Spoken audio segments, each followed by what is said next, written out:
Gorr, o Carniceiro dos Deuses, é o grande vilão de Thor, Amor e Trovão, e muita gente tava doida, inclusive, pra ver o nível de poder dele em relação a outras ameaças que o Sam já enfrentou. Ele não é exatamente fraco, mas talvez o Gorr das HQs seja um pouquinho mais perigoso, né? E pensando nisso, a gente vai tentar imaginar quais outros personagens do CM teriam derrotado o Gorr do CM.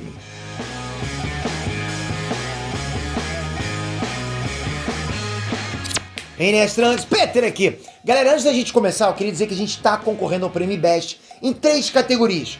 Com o Enerd em Cinema, TV e Streaming, com o Nerd de Negócios em Economia e Negócios, e eu, Peter Jordan, como criador de conteúdo do ano. Olha isso. Surreal pra mim, tá? Se você puder dar essa força pra gente, pra todo o nosso time daqui, sabe, e ir lá, votar nessas categorias, eu vou agradecer demais. Vocês já fizeram a gente ganhar 2 anos. Se conseguir fazer a gente ganhar esse ano de novo, só alegria, só felicidade, principalmente porque esse ano tá muito difícil, principalmente criador do ano. Estamos disputando com gente difícil, mas sei lá, vai que, né? Obrigado de coração pelo teu tempo, vamos lá. Galera, é o seguinte, em Thor, Amor e Trovão, a gente percebe bem que a raiz dos poderes do Gorr tá na Necroespada, né? Uma das armas mais poderosas do universo Marvel. E que vai parar nas mãos dele, justamente essa arma mais poderosa. Essa é a espada que ele usa para matar os deuses de todos os panteões, já que ele jurou que destruiria todos depois de ver a família dele morrer e nenhum deus aparecer para ajudar. O Gorr é poderoso, ele representa uma ameaça das grandes, inclusive, mas tem uma galera no CM que daria conta dele, tipo, GG, sem maiores problemas. E alguns deles surgiram não faz muito tempo nos filmes da Marvel. Bora ver quem são agora. Raio Negro. Eu sei que ele apareceu pouco e que o Reed Richards arruinou a aparição do cara. Desgraça! Mas a gente não pode esquecer quem é esse cara, quem é o Raio Negro. O rei da família real dos Inumanos. O cara tem o poder de destruir qualquer coisa só abrindo a boca. Se abrir a boca, não precisa nem muito esforço. E mesmo no CM a gente viu que ele é capaz de muito estrago naquela cena lá do passado, onde ele mata o Doutor Estranho da Terra 838.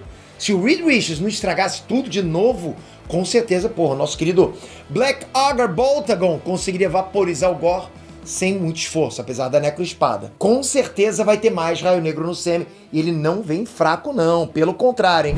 Visão! Você pode até estar estranhando colocar o Visão nessa lista, mas ele é uma boa pra gente ter noção real do poder do Gorr. A gente não pode esquecer, galera, que quando o Visão foi apresentado no CM, naquele momento ele era o personagem mais poderoso até ali, né? É que realmente muita coisa aconteceu depois. Mas o Visão tem um corpo todo feito de vibrânio. Tem a habilidade de alterar a matéria até certo ponto e tem uma joia do infinito no meio da testa. Pá! Né? A joia da mente. Que torna ele extremamente inteligente e poderoso. Praticamente um deus. Se não um pouquinho acima aí na hierarquia, né? Um deus artificial. E essa tecnologia toda já começa a fugir um pouco do escopo do Gorr. Então eu não sei se daria pra ele não, ok? Provavelmente o Visão ganharia num confronto direto. O Ultron Infinito. Sim, eu tô falando daquela versão mega pelona do Ultron, que foi o principal vilão de What If, e colocou praticamente o multiverso todo Marvel em perigo, né? Foi, na verdade, a primeira grande ameaça multiversal do CM. Não é uma ameaça somente no universo, é pra todos os universos. Ele é o Ultron, o mesmo Ultron criado pelo Tony Stark e pelo Bruce Banner, só que com o corpo do Visão, e consequentemente os poderes do Visão também. E pra piorar, o cara ainda conseguiu juntar todas as outras joias do infinito. Ele matou o Thanos pra isso. Eita porra. Aí não se trata nem só do Gorr, né? A real é que precisaria de muita gente pra dar conta desse cara. E a existência dele em um Arif quase deu um problema muito, mas muito sério mesmo. Thanos! E se o Ultron com as joias do infinito daria conta do Gorr, acho que é correto a gente pensar também que o Titã Louco em pessoa não seria diferente. Para falar a verdade, eu imagino até que uma luta entre o Thanos sem as joias e o Gorr com a Necroespada seria até equilibrada, ok? Eu sou corajoso pra falar isso. O Gorr realmente não é um vilão fraco, eu sei. Mas se o homem botar a manopla do infinito, porra, aí a situação do Gorr realmente complicaria. Thanos com manopla, pô, não dá pro Gorr, não. Metade da vida no universo foi simplesmente apagada da existência. Sabe, não existe espada que possa resolver isso. Então a tendência é que sim, o Thanos venceria o Carniceiro dos Deuses sem muita dificuldade. GG. Quando a gente tá falando de joias do infinito, entram alguns caras que estão um pouquinho acima da maioria dos deuses das mitologias, contra quem o Gorr jurou vingança. Professor Xavier. A questão do Gorr é puramente física, ok? Força. Mesmo a Necroespada, ela confere uma vantagem física pra ele, pro Gorr. A Necroespada continua sendo vantagem física, mas não vai muito além disso. E aí que a situação complica no eventual confronto contra ninguém menos, ninguém mais do que Charles Xavier, o líder dos X-Men, o casca grossa, o cabeludo. Não, cabeludo só se for na outra realidade. O Professor X, galera, é um dos maiores, se não o maior telepata do universo Marvel. E é muito difícil ter qualquer imunidade contra esse poder.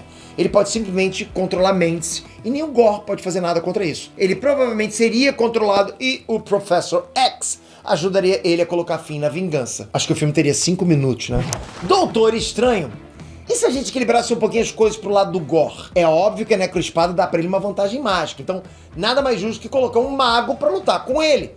Mas não um mago qualquer, o mago supremo da Terra, Dr. Stephen Strange. Além de saber fazer feitiços muito poderosos, o Doutor Estranho também sabe fazer muitos feitiços diferentes. O cara é uma enciclopédia de magia. E é claro que o Gorr tá bem mais limitado nisso. Ele não tem nem o conhecimento, nem o poder pra fazer alguma coisa fora da Necroespada. A vitória seria fácil, né? Porque da mesma forma que o Professor Xavier, o Doutor Estranho também não depende físico pra ganhar uma luta. Com ele é na magia, né? E poucos ganham dele na magia. Feiticeira Escarlate.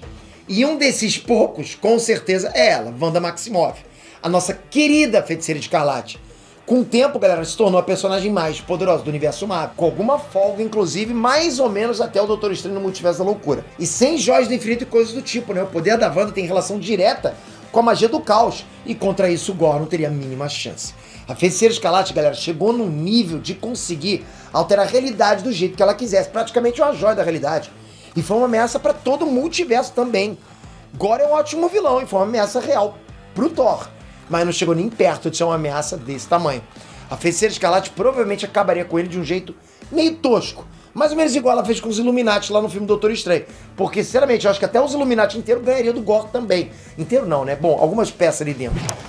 Quem que você acha que no semi, só no semi, venceria o Gorr? Comenta aqui embaixo. E na boa, não esquece daquela força com o Prêmio Best, não esquece. Em Nerd em Cinema, TV Streaming, Nerd de Negócios em Economia e Negócios, e eu, Peter Jordan, Creator do Ano, Criador do Ano. Não dá pra acreditar que eu tô disputando isso, estou muito feliz só de estar lá, mas na expectativa, sabe, se eu conseguir ficar entre os 3, porque, porra, tá ali, Felipe Neto, Whindersson Nunes, é difícil pra caramba, eu sei, mas eu sei também o seguinte, eu tenho uma galera muito casca-grossa que me acompanha há muito tempo, eu não falo isso de clichê não, eu falo porque eu gosto mesmo. Pra mim, vocês não são inscritos, jamais, pra mim vocês são, porra, uma galera, amigo, de verdade, vocês são amigos. Quando esbarro com vocês na rua, pra mim, é um amigo que eu tô encontrando. Obrigado de coração. Só pelo fato de você já tá nesse vídeo aqui. Voltando então, pô, mais obrigado ainda, não tem nem o que falar. Pra completar mais pedido, né? Se inscreve aqui, ativa o sininho. Mas se não quiser, não tem problema. Contudo que vote, né? Galera, obrigado. Obrigado por tudo. Felicidade demais em nome de toda a nossa equipe. Espero você no próximo vídeo com o sininho ativado. Até a próxima, galera. Fui!